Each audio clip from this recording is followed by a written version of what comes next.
Pai do Senhor, irmãos, mais uma vez estamos aqui para mais uma aula de teologia bíblica do Novo Testamento. Como vocês já sabem, sou professor do Seminário Voz Missionária, né? Meu nome é Isaac Azevedo.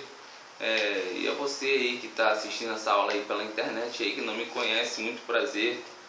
Tá? E já indo ao que interessa, adentrando já ao ponto, né, da nossa aula de hoje, fazendo uma pequena introdução aí do Novo Testamento. O Novo Testamento ele forma a segunda parte da Bíblia. Ele é composto por 27 livros, né, uma composição, mas ele tem somente um terço do conteúdo que compõe o Primeiro Testamento, tá? E o Antigo Testamento também tem um diferencial entre o Novo Testamento, porque ele cobre milhares de anos de história, né? E o Novo Testamento ele cobre menos de um século de história, tá? O Novo Testamento quer dizer, de fato, pacto, ou seja, um novo pacto, né? Em contraste à velha aliança, né? Do Antigo Testamento. E o vocábulo testamento ele também nos transmite uma ideia de uma última vontade, né, que é só para ter efeito nessa eventualidade, só passa a ter efeito na eventualidade da morte do testador. Então, com a eventualidade da morte de Cristo, né, ela passou a ter efeito, né, e com a sua ressurreição, né, depois ele vindo atestar tudo aquilo que ele prometeu. Então, Hebreus capítulo 9, versículo 15, ele fala sobre isso, né, sobre esse efeito do pacto do Novo Testamento. Então, o Novo Testamento ele foi escrito originalmente em grego, entre 45 e 95 depois de Cristo. Os livros do Novo Testamento eles não estão arranjados na ordem cronológica, né, em que eles foram escritos. As primeiras epístolas de Paulo, elas foram os primeiros livros do Novo Testamento a serem escritos, tá? E não os evangelhos como está lá arranjados.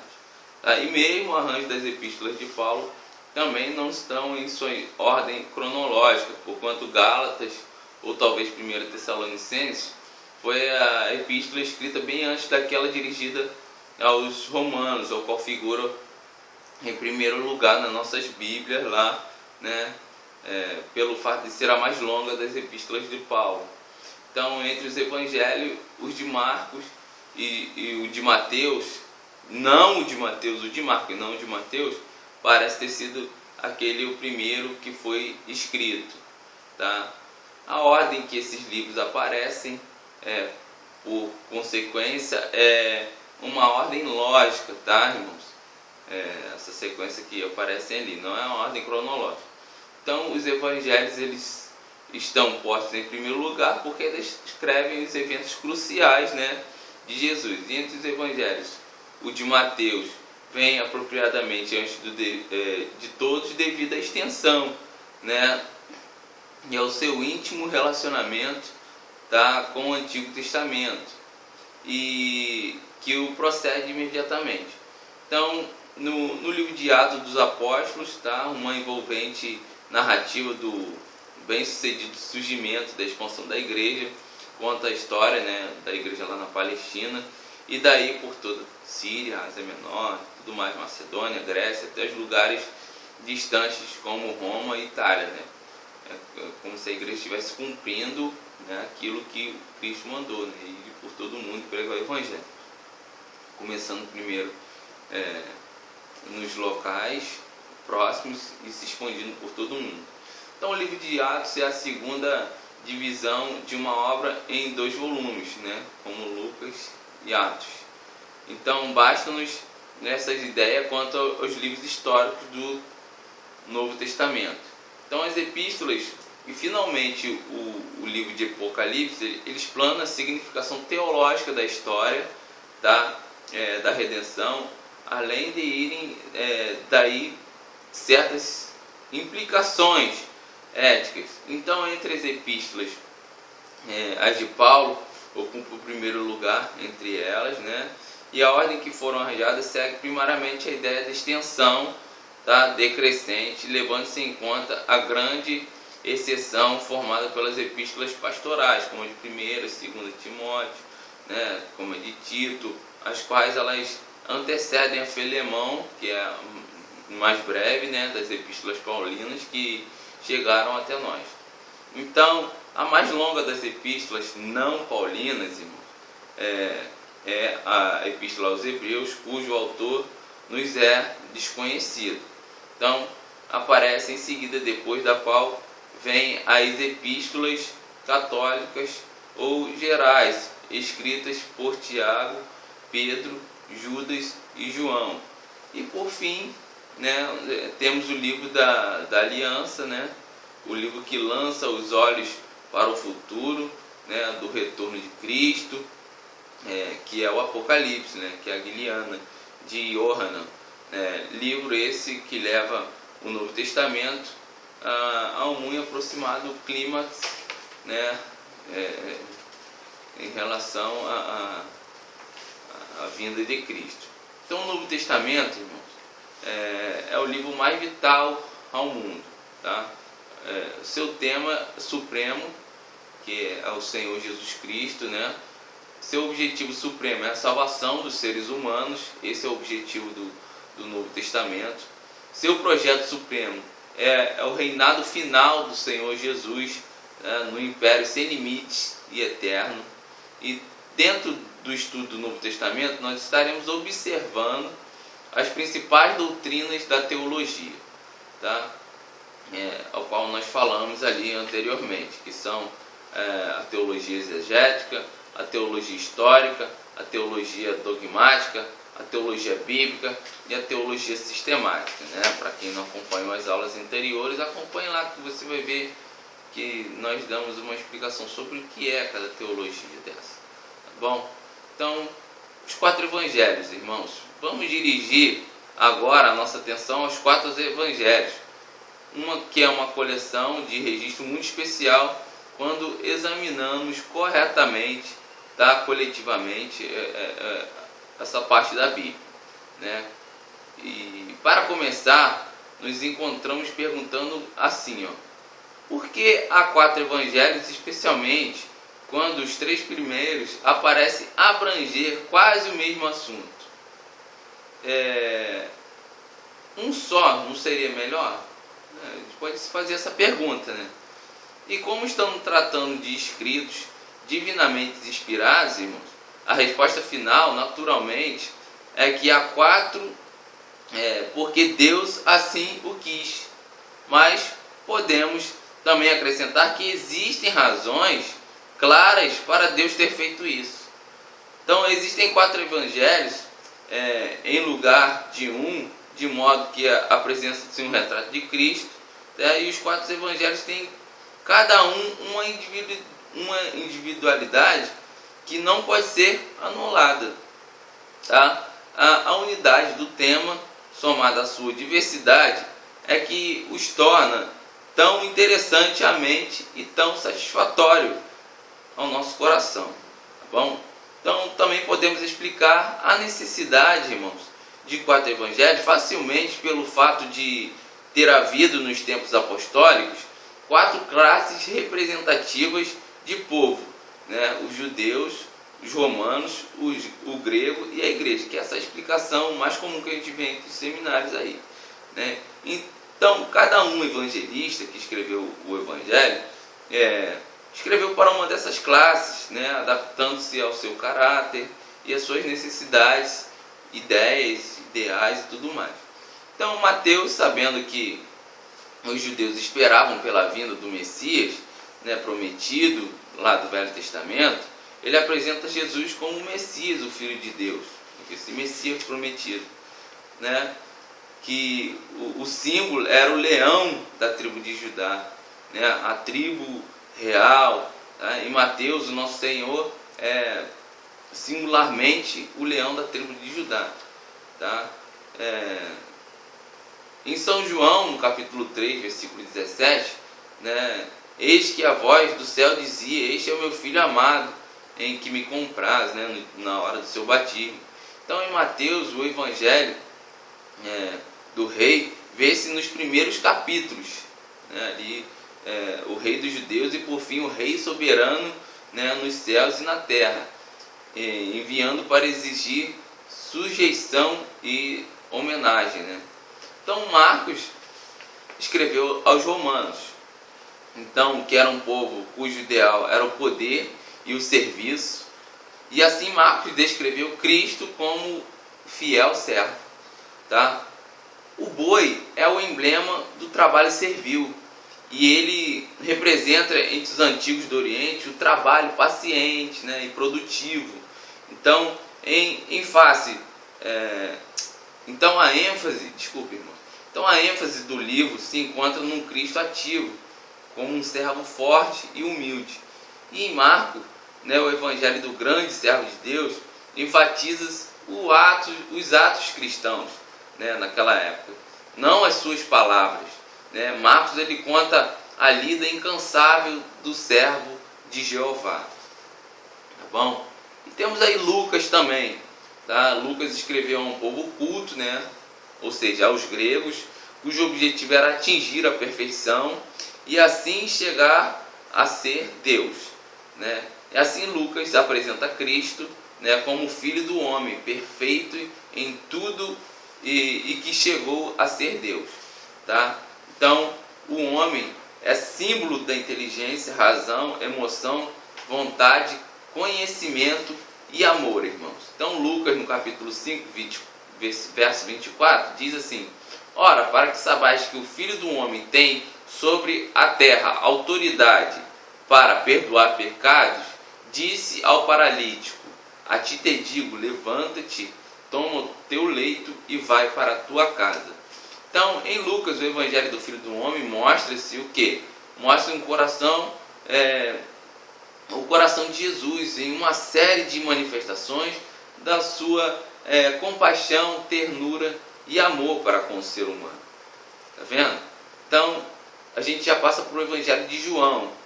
E ao escrever, João ele tinha em mente a igreja, pois ele já fazia muitos anos que tinha sido Cristo já havia sido crucificado e as verdades do Evangelho estavam sendo esquecidas, irmão. Por isso João, vendo as necessidades dos cristãos de todas as nações, apresenta as verdades mais profundas do Evangelho. Então, João, no capítulo 4, versículo 42, e diziam à mulher: já não é pela tua palavra que nós cremos, pois agora nós mesmos temos ouvido e sabemos que esse é verdadeiramente o Salvador do mundo. Naquele encontro que Cristo teve com a mulher samaritana, né?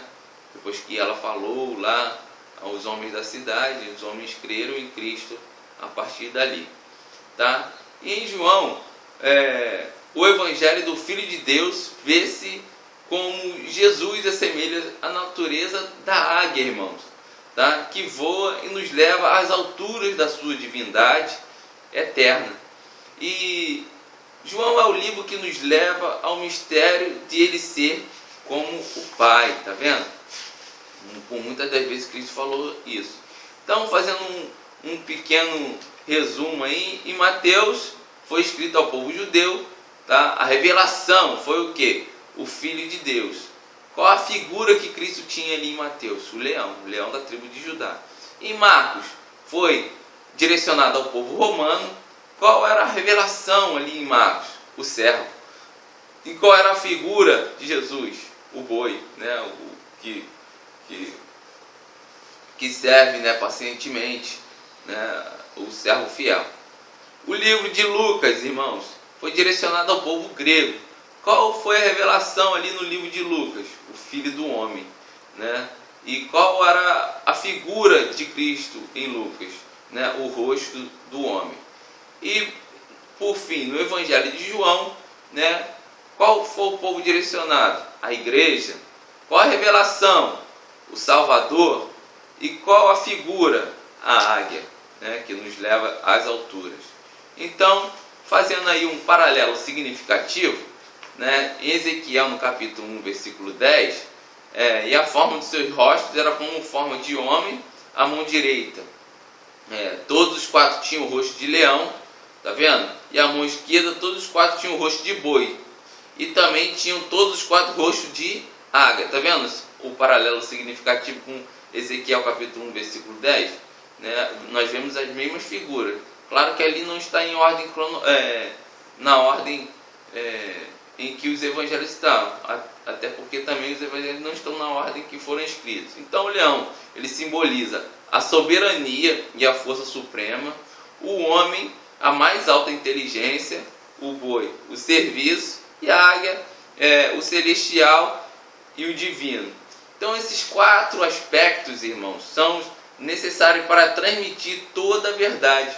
Como soberano, tá? Ele vem para reinar e governar. Como servo, ele vem para servir e para sofrer. Como filho do homem, ele vem para participar, né, e consolar, participar dos sentimentos, né, e consolar. E como filho de Deus, ele vem para revelar e remir a humanidade de seus pecados. Então essa maravilhosa fusão aí, né, entre soberania e humanidade, humildade e divindade é fantástica, que nos inspira a servir a Jesus Cristo como nosso único e suficiente e eterno Senhor e Salvador de nossas vidas. Então, tem também, depois desse paralelismo significativo, tem esses evangelhos que também são chamados de sinóticos, porque eles se parecem muito entre eles, né? Então, mas só que o evangelho de João, ele se diferencia um pouco. Então nós vamos falar agora dos sinóticos e de João.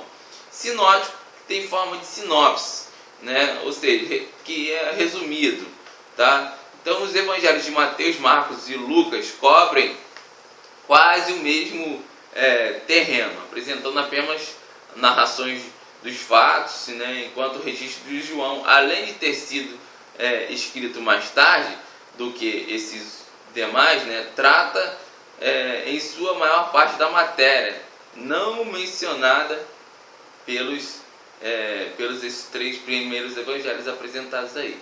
Então o evangelho de João é a obra de um teólogo que apresenta Jesus como o Cristo, né, o Filho de Deus, né, enquanto os outros nós já vimos lá. Então as principais doutrinas do Novo Testamento, irmãos, nós estamos apresentando as doutrinas fundamentais contidas no Novo Testamento através de um simples esboço, tá bom? Então, o estudo mais profundo será apresentado quando a matéria específica, né? Assim como nós falamos lá na teologia bíblica do Velho Testamento. A doutrina de Deus, irmãos. Então, em João capítulo 7, versículo 16 e 17, diz assim: respondeu-lhe Jesus: a minha doutrina não é minha, mas daquele que me enviou. Se alguém quiser fazer a vontade de Deus, há de saber se a doutrina é dele ou se eu falo por mim mesmo.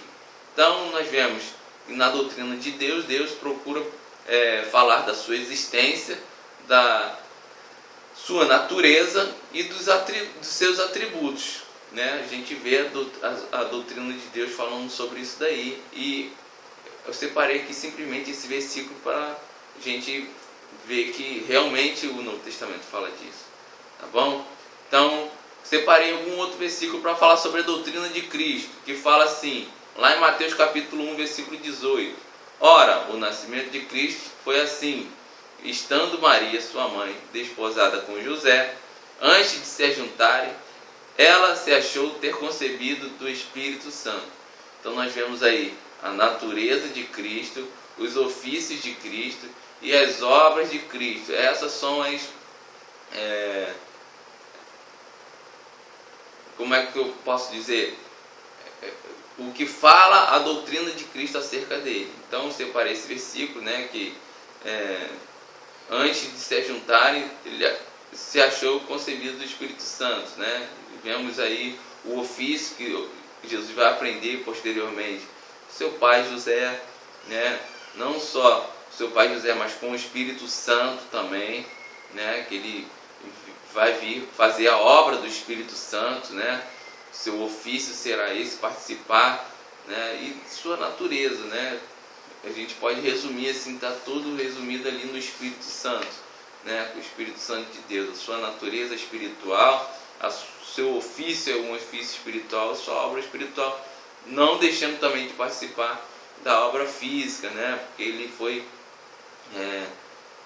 escolhido, né? Maria foi escolhida, assim, também como José, para criá-los, né? E educá-los, né? Para que ele fosse cumprisse o seu plano salvífico diante do mundo. A gente também vê, irmãos, a doutrina do Espírito Santo, né? Então, em Romanos capítulo 8, versículo 11, e se o Espírito daquele que dos mortos ressuscitou a Jesus habita em vós, aquele que dos mortos ressuscitou a Cristo Jesus, há de vivificar também os vossos corpos mortais pelo seu Espírito em que vós habita.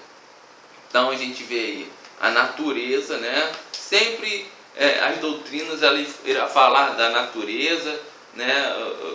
Vamos ver as ações do Espírito Santo no Novo Testamento, o Espírito Santo em Cristo, tá? O Espírito Santo no cristão e os dons do Espírito, coisas que eram esporádicas e limitadas no Antigo Testamento, no Primeiro Testamento, né? No Velho Testamento, sim, mas no Novo Testamento, quando Cristo, ao ser assunto aos céus, ele disse, vou para o Pai, né? E vou preparar lugar. Se eu vou preparar lugar, eu voltarei para vos buscar, mas não vos deixarei órfãos, né? Enviarei meu Espírito Santo Consolador, que estará com vocês até a consumação dos séculos, né? Estará com vocês. Isso nos leva a interpretar e a entender que talvez num primeiro momento, né, essas ações de poder, de revestimento, de dons, de revelação, né, elas não eram constantes como o é hoje, né, mas sim esporádicos. Então a gente vê essa diferença, né, entre o Primeiro e o Antigo Testamento. E o Espírito Santo, né, ele distribui dons, né, ele age de maneira especial, né, naqueles que creem em Jesus Cristo, né, diferentemente de como era no Primeiro Testamento, né, e assim é a doutrina do Espírito Santo no Novo Testamento. A gente consegue ver. A gente também tem a doutrina dos anjos no Novo Testamento, né? Em Hebreus, no capítulo 1, versículo 13, separei uma palavra aqui que diz assim: mas a qual dos anjos disse jamais, assenta-te à minha direita, até que eu ponha os teus inimigos por escabelo dos teus pés. Ele faz essa pergunta, né? E não são todos os espíritos ministradores enviados para servir a favor dos que hão de herdar a salvação, né? Então, tá vendo? A gente vê aí a natureza dos anjos nesse versículo, né? A classificação deles, a gente vê o caráter, né? A gente vê a sua obra e a gente vê também as suas diferentes funções. E a gente viu, né, em angelologia, né, tudo isso daqui, né? A gente já passou por essa doutrina, a gente já passou pela doutrina de Cristo também, de cristologia, de teologia, que é a doutrina de Deus.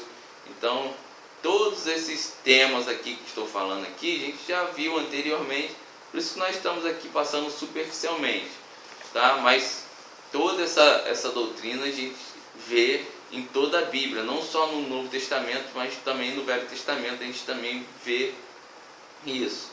A gente vê também a antropologia, irmãos, que é a doutrina do homem, que será uma matéria mais à frente que nós ministraremos.